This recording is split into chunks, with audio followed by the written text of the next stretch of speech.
Episode की शुरुआत में हम लोग देखते हैं कि नीमा का बर्ड नॉक्स ऊपर उड़ रहा था एंड नीमा उसका नाम बोलकर उसे बुलाती है तो नॉक्स उसके हाथ पर आ जाता है।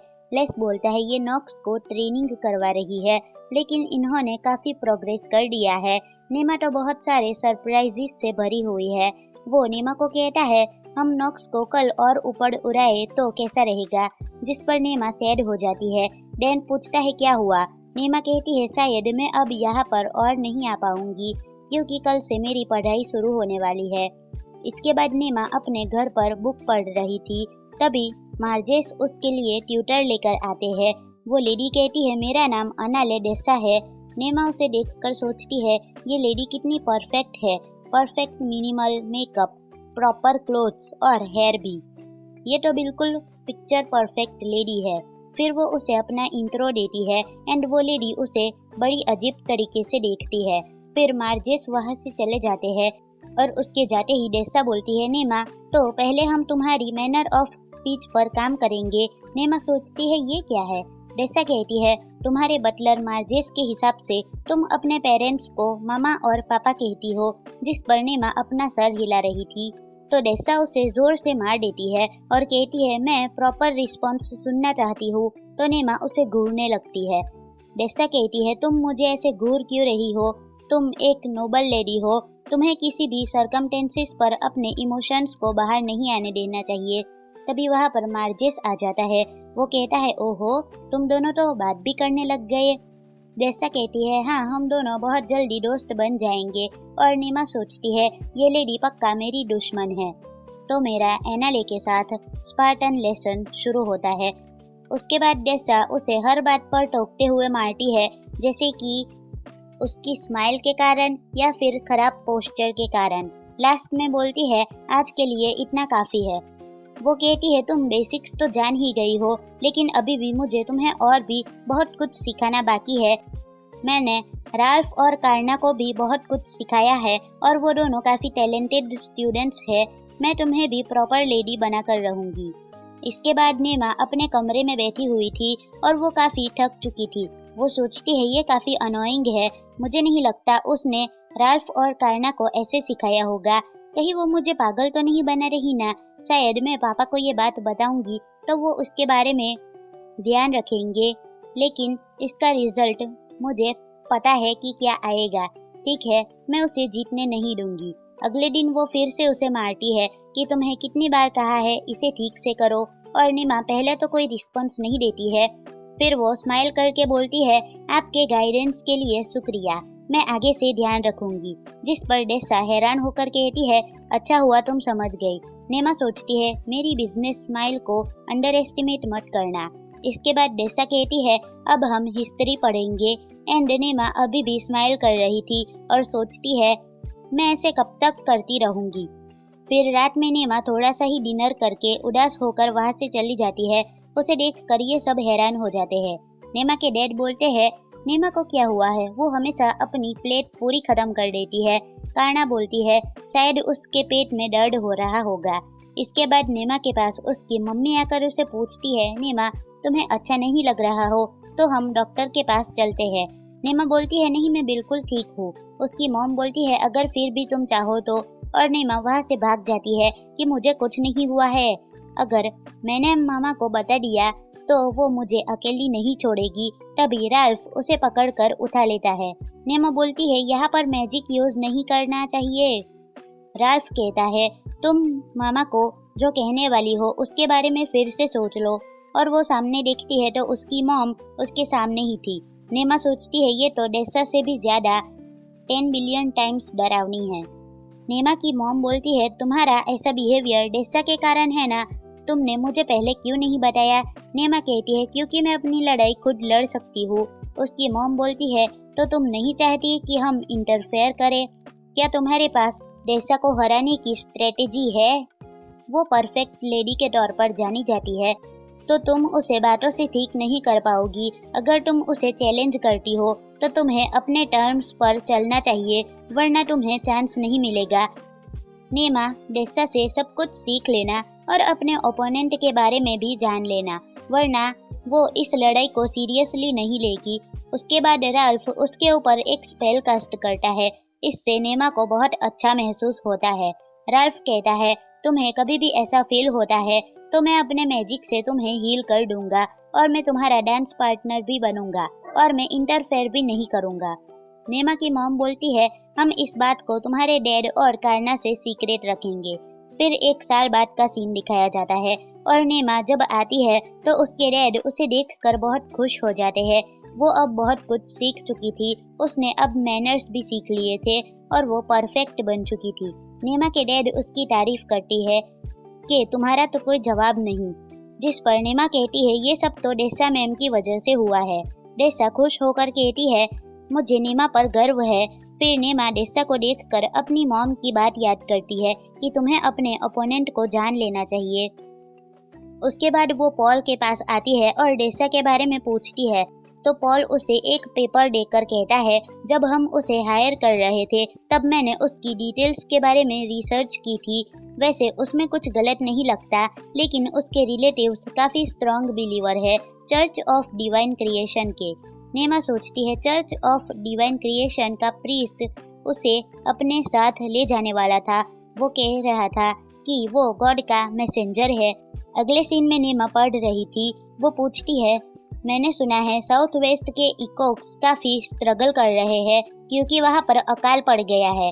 डेसा कहती है, हाँ तुम्हें तो बहुत कुछ पता है। नेमा कहती है, इकोक्स अकाल के कारण काफी सफर कर रहे हैं। वहाँ पर जितनी भी फसल थी वो खराब हो गई थी और वहाँ पर खाने की कमी पड़ने लगी।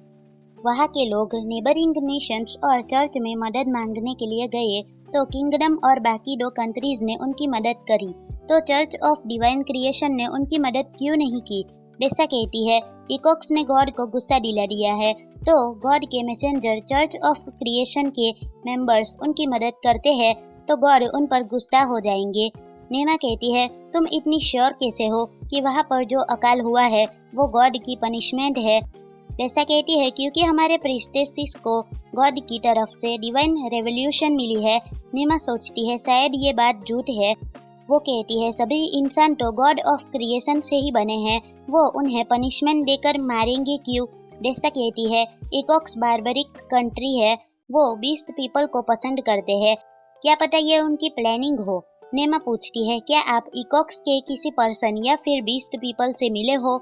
डेसा कहती है, वो लोग इतने बेकार है कि उनसे मिलना कौन ही पसंद करेगा। नेमा सोचती है, ये रियल लेडी तो नहीं हो सकती। वो उसे कहती है, तुम तो एक गवार हो। ये सुनकर डेसा को गुस्सा आ जाता है। वो कहती है, मैं और गवार, और वो उसके गाल पर मार देती है। नेमा सोचती है, ये एजुकेशन नहीं है, मैंने बस इसे गलत कहा और ये वायोलेंस पर उतर गई। वो कहती है, ये सच है, तुम उनसे कभी मिली भी नहीं हो और उनके बारे में ऐसा सोचती हो। मैं तुम्हारे जैसी गवार नहीं बनना चाहती, मैं ओस्फे फैमिली की अच्छी मेंबर बनना चाहती हूँ। डेसा कहती है, अगर तुम ट्रू लेडी हो तो तुम्हें इन टॉपिक्स पर बात नहीं करनी चाहिए। नेमा पूछती है, तो हम किस टॉपिक्स पर बात करें? क्योंकि जब भी लड़कियां आपस में मिलती है तो वो स्वीट शॉप और फैशन के बारे में बात करती है, तो क्या लड़के इन टॉपिक्स में इंटरेस्टेड है? वो भी इनमें इंटरेस्टेड नहीं है। लेकिन मैं एक डॉल की तरह चुप नहीं रहूंगी, हम सबको एक दूसरे को समझना चाहिए। ये सब सुनकर डेसा को गुस्सा आ जाता है और वो वहाँ से चली जाती है। नेमा अपने डेस्क पर अपना सर रख कर बोलती है, शायद मैं जीत गई। उसके बाद वो नॉक्स को बुलाकर उसके साथ खेलने लगती है।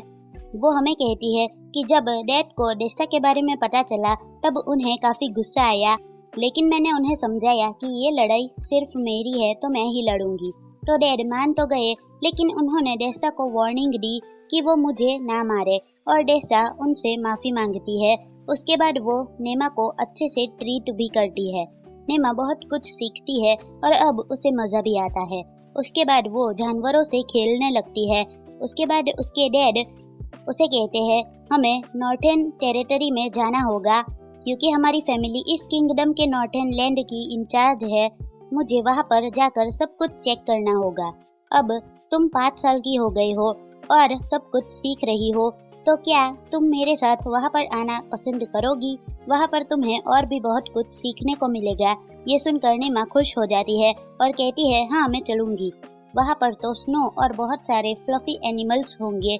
उसके बाद ये लोग एक जगह पर आते हैं। नेमा के डैड बताते हैं कि ये एक टेलीपोर्टेशन स्पेल है जो हमें नॉर्थ में ले जाएगा। ये काफी हाई लेवल स्पेल है, तो इसका इस्तेमाल सिर्फ पैलेस और मेजर सिटीज में ही किया जाता है। इसके बाद वो स्पेल एक्टिवेट हो जाता है और वो लोग नॉर्थ में पहुंच जाते हैं और उनके सामने एक बुढ़ा आदमी आकर कहता है, मेरा नाम वॉर्नस गिलवा है, मैं यहाँ का प्रॉक्सी लॉर्ड हूँ। नेमा अपना इंट्रो देती है और इस जगह का नाम एसेंटा है। नेमा दौड़कर इस गेट को खोलती है और वहाँ पर स्नो होता है। नेमा काफी खुश हो जाती है कि मैंने इस दुनिया में कभी भी स्नो नहीं देखा है। वो आगे जा रही थी तभी वो जम जाती है।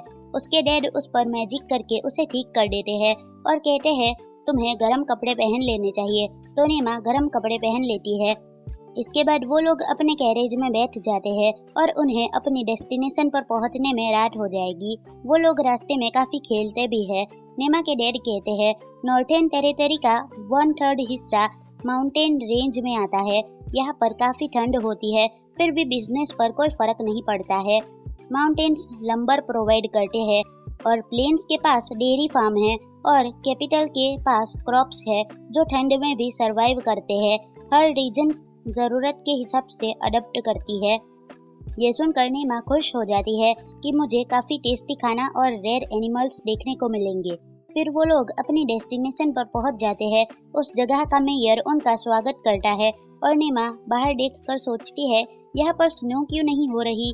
अगले सीन में वो लोग खाना खा रहे थे और नेमा को वो काफी टेस्टी लगता है एंड एक और बार मांगती है। वो लेडी काफी खुश हो जाती है और कहती है मुझे अच्छा लगा कि ये तुम्हें पसंद आया। कल तुम्हारा पैक लंच बनाने में मैं अपना बेस्ट दूंगी। नेमा हैरान हो जाती है कि पैक लंच। तो उसके डैड कहते हैं कल हम फॉरेस्ट में जाएंगे और वहाँ पर काफी खतरा हो सकता है, इसलिए मैं तुम्हें यहीं पर छोड़ कर जाऊंगा। लेकिन मैं तुमसे एक हेल्प चाहता हूँ। यहाँ पर बहुत सारे मॉन्स्टर्स काफी तबाही मचा रहे हैं। हमने उनसे लड़ाई के लिए नाइट्स को भी भेजा था, लेकिन वो मॉन्स्टर्स इतने सारे हैं कि वो उन्हें खत्म नहीं कर पा रहे हैं। इसलिए हम वहाँ पर जाकर उन नाइट्स के लिए एक आउटपोस्ट बनाएंगे। इस बार मैं उस जगह को इंस्पेक्ट करने के लिए आया हूँ और देखने की वहाँ पर क्या हो रहा है, और मैं चाहता हूँ कि तुम हमारी उस फायर ड्रैगन से कम्युनिकेशन करवाओ। नेमा कहती है क्या हम लोग सोल को उन मॉन्स्टर्स को खत्म करने के बारे में कहेंगे, कहीं गलती से वो फॉरेस्ट को जला ना दे। नेमा के डैड कहते हैं नहीं, ऐसा नहीं कहने वाले हैं। दरअसल फायर ड्रैगन्स को मॉन्स्टर के बारे में बहुत कुछ पता होता है, शायद से वो हमें कोई क्लू दे दे। नेमा कहती है ठीक है। फिर वो सोल को बुलाने लगती है। सोल वहाँ पर आ जाता है और नेमा उसे कहती है कि मॉन्स्टर्स काफी सारे लोगों को मार रहे हैं। ये सुनकर सोल पूछता है तुम लोग कहाँ पर हो, जिस पर नेमा के डैड बोलते हैं गिल्वा प्रॉक्सी के इकॉफ में या फिर नीडल फ्रॉस्ट फॉरेस्ट में। ये सुनकर सोल कहता है लेकिन नीडल फ्रॉस्ट फॉरेस्ट में तो कोई भी मॉन्स्टर्स नहीं है, आखिर वहाँ पर कैसे तरीके के मॉन्स्टर्स है। नेमा के डैड कहते हैं रिपोर्ट्स के हिसाब से वहाँ पर गॉब्लिन्स, कोबोल्ट्स और वेरी रेयरली फ्रोस्ट स्पाइडर्स है। नेमा कहती है सोल बता रहा है कि कोबोल्ट्स और गोब्लिन्स तो साउथ में काफी दूर होने चाहिए, वो वहाँ पर नहीं होने चाहिए। ये सुनकर नेमा के डैड कहते हैं शायद वो ओवर पॉपुलेटेड होंगे।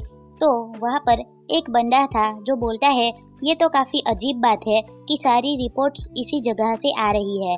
नेमा के डैड कहते हैं शायद ऐसा हो सकता है कि ये सब किसी इंसान ने किया है, कोई उन मॉन्स्टर्स को उस जगह पर ला रहा है। नेमा बोलती है या इन सब में गॉड की गलती हो सकती है। तो उसके डैड बोलते हैं गॉड ऐसा क्यों करेंगे।